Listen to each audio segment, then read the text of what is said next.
Assalamu alaikum, dear students. Welcome to the Managerial Studies lectures. Today we will discuss the characteristics of an organization structure. This is in part 12 in your textbook.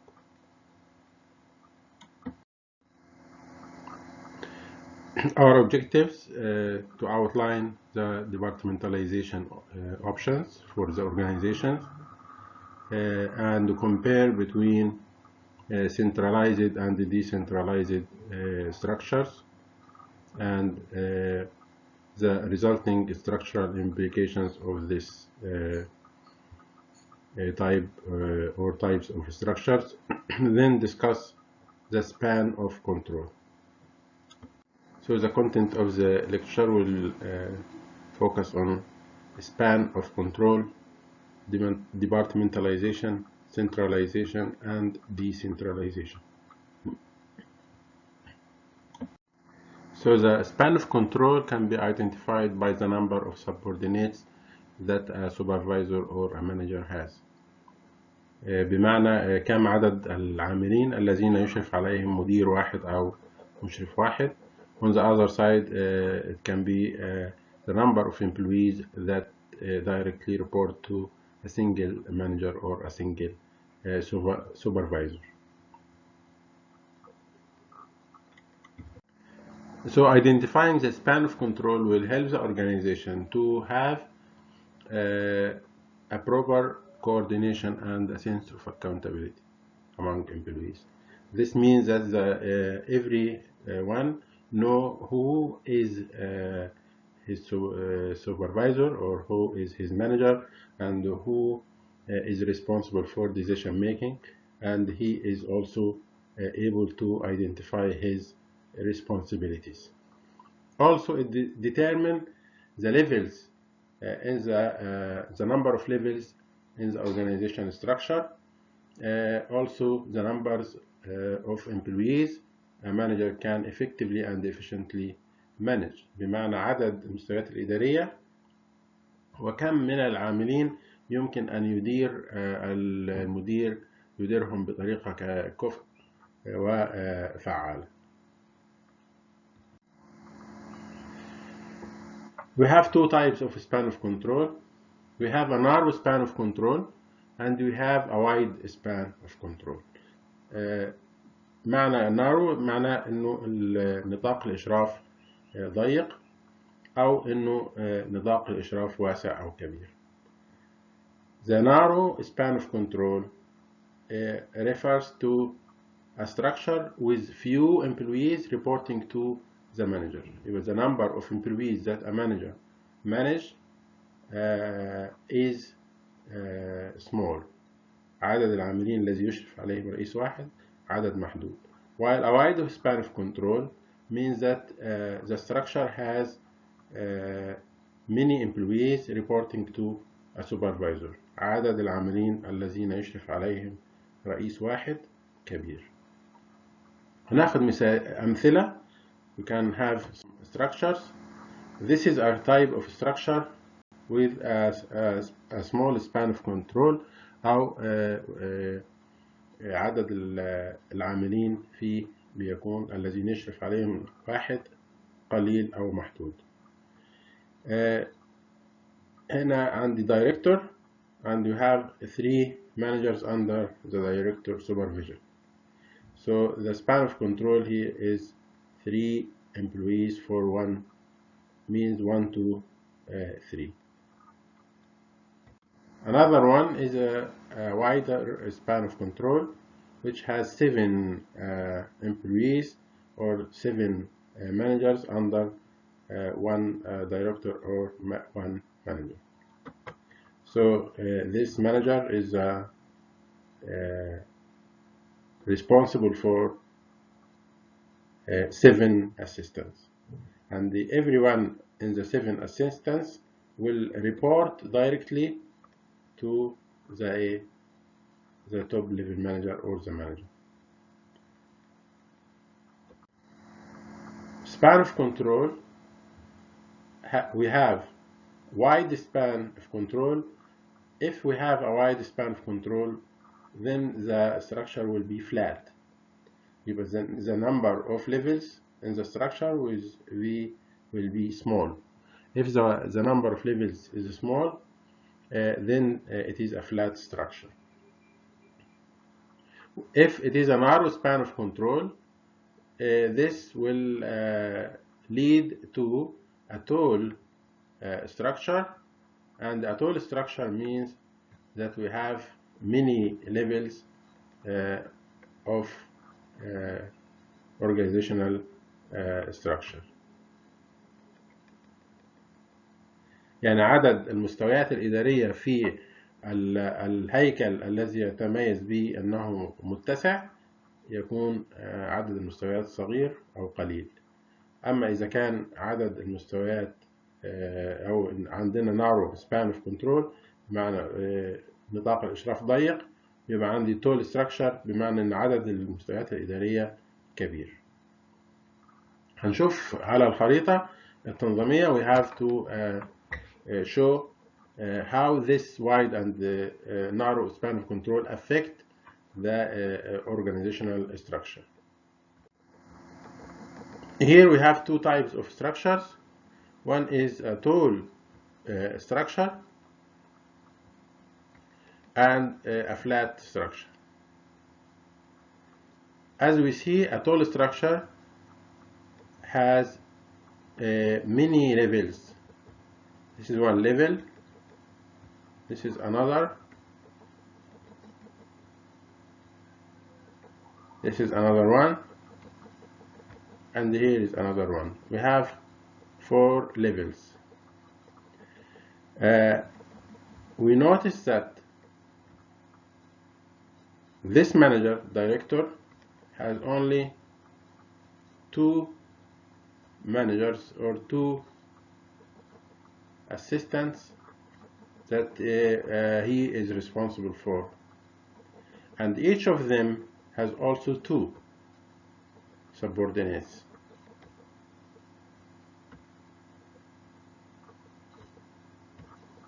And each of the 2 also have another 2 subordinates, and so on.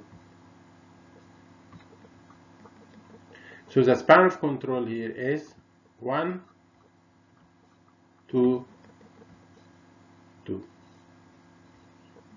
in every level. While in the other one, the flat structure, we have the first level here and another level here, and then employees, or we can have another level. So the more the bigger the number of supervisor of subordinates under the supervision of one manager or supervisor, this will lead to a flat structure. يبقى هنا العدد ايه زاد، بدل ما هو كان 2 بقى كام؟ بقى 3. والمستوى اللي بعده عندنا السبان اوف كنترول هنا 1 إلى 1 2 3 على المستوى ده، لكن المستوى ده فيه كام؟ 1 2 1 2 3 4. يبقى هنا 1 2 4. خلاص. ممكن يكون عندي مستوى آخر اللي هو 1 2 1 2 3 4 5 6 1 to 6 departments, unless these are employees. If they are employees, then this is not a managerial level. If we consider these are departments, then we can say that this is 1 to 6. But I think this is not a level of management, because this is also not a level of management. Okay, So we have to consider the difference between the tall structure and flat structure. The tall structure in this case has a narrow span of control. The flat structure has a wide or wider span of control. Let us look at the advantage and disadvantage of span of control in relation to wide span of control and in relation on comparing to the narrow span of control. If we have a wide span of control, then we have few advantages and disadvantages. In the advantage, we have delegation of authority because we have a wide span of control, so we give the subordinates the ability to make decisions, and we will empower them to have authority in relation to decision making. Also, we will have few levels of management, and if you have a flat structure with few levels, then you will find that this structure is more cooperative, and there are ability, or there is ability to communicate well and have responsibility identified well. Also, it will have a strict rules. قواعد أو نظم العمل بتبقى محددة وواضحة. The disadvantage is related to the overloaded supervision, because everyone has many subordinates to supervise. The danger of control, not able to control, requires high quality managers because they will deal with many employees or many subordinates. On the other side, the advantage of narrow span of control: number one, we will have a close supervision, we have close control, we have fast communication because the relationship is close, and then the communication will be close. So a narrow span of control will be tall structure. Disadvantage of narrow span of control: the supervisors are involved in the subordinate work because they have close control. Also, many levels of management, tall structure, and this will conflict the communication quickly, or fast communication, because if it is advantage, then because the relationship between the supervisor and the subordinates are very close here, because the span of control is small or narrow. Disadvantage also: high cost because of many levels of management. We have many managers in the structure. The two distance between low and the top level of management, and if we have a tall structure, this will lead to centralization mostly more than decentralization. And if the distance between low and the top level of management is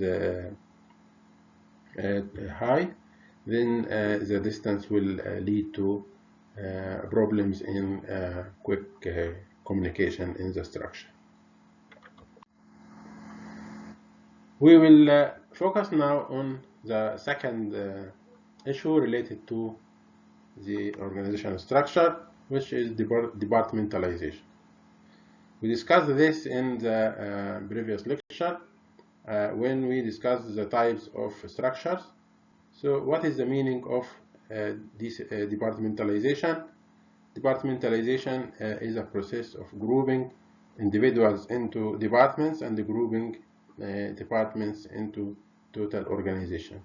So it is the way that the organization design the structure of the organization. We have different types.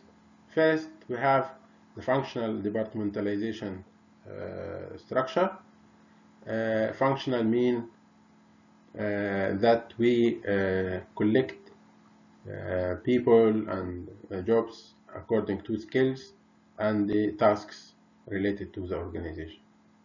For example, if we have many functions, we have marketing department, we have operation and production department, we have HR department, we have financial department. So we structure the departments according to these functions. Divisional structure, this is related to departmentalization in relation to production lines, according to programs, according to geographical locations, according to customers. So we have different divisions. Each division will be specialized in one product or one program or geographic location or a group of people or customers that we serve. The other way in departmentalization of the organization structure, we can use a matrix structure, and we discussed this in the previous lecture as we said. We have team departmentalization by teams of people brought together to accomplish specific tasks. For example, if the team is for a project to be accomplished or for tasks to be finished, then the team will be responsible for the work to be done, and then the structure will focus on different teams. The network departmentalization will depend on providing functions for a central core for the organization, or central unit. So we have a central unit, and this central unit will be linked to many departments in relation to like a network working together for achieving tasks of the organization or the functions of the organization.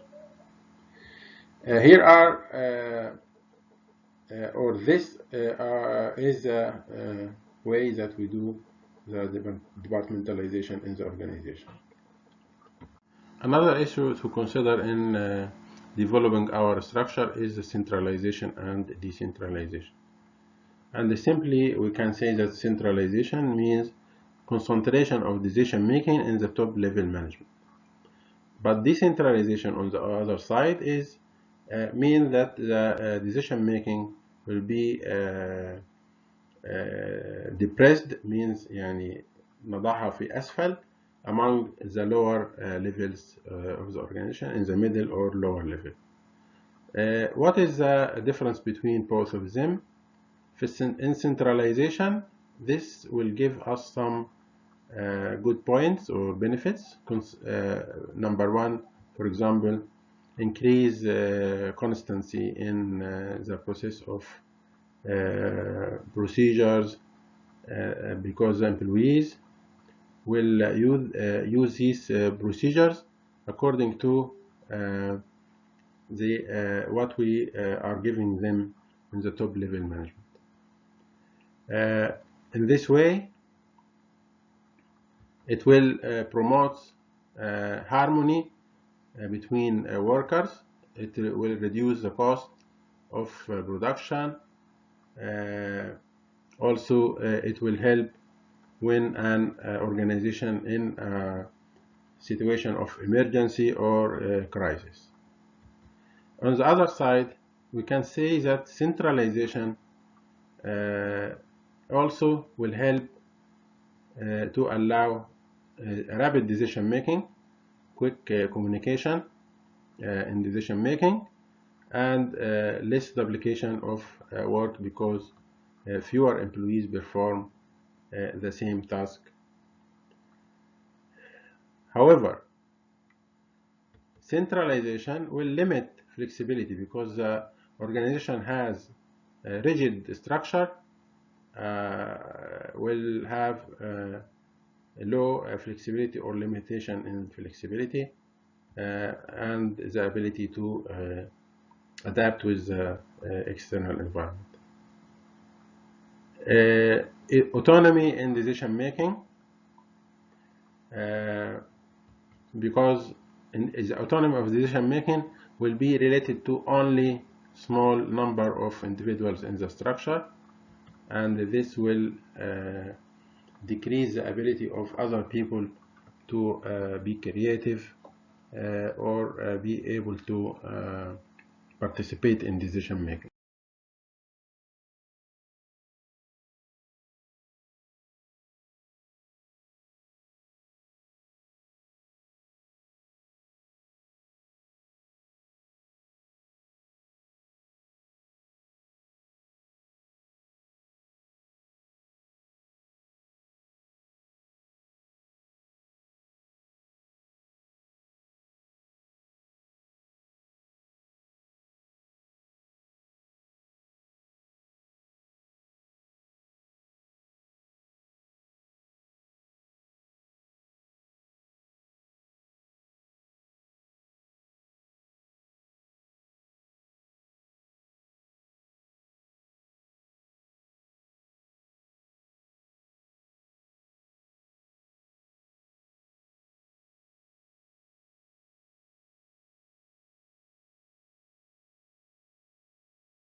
In decentralization, we can find some advantages like ability to make decisions in lower level management will give them ability to respond to their needs.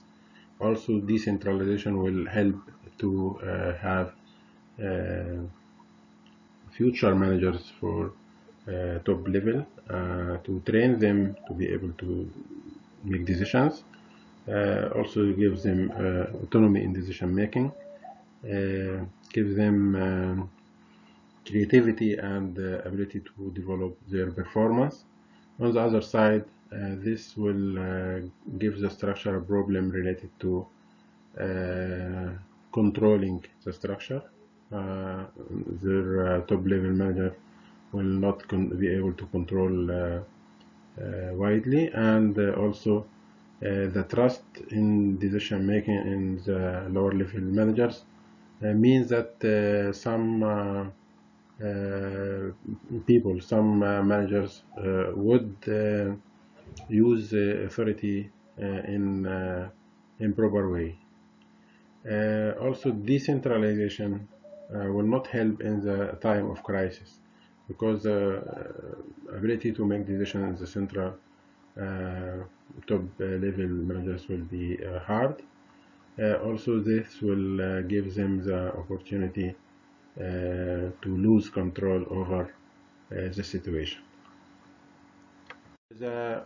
This actually is a question for review. You can compare between centralization and decentralization. And that's it for today, and we will meet the next lecture, inshallah, to discuss more issues related to managerial studies lectures. Thank you very much, and see you the next time. Ma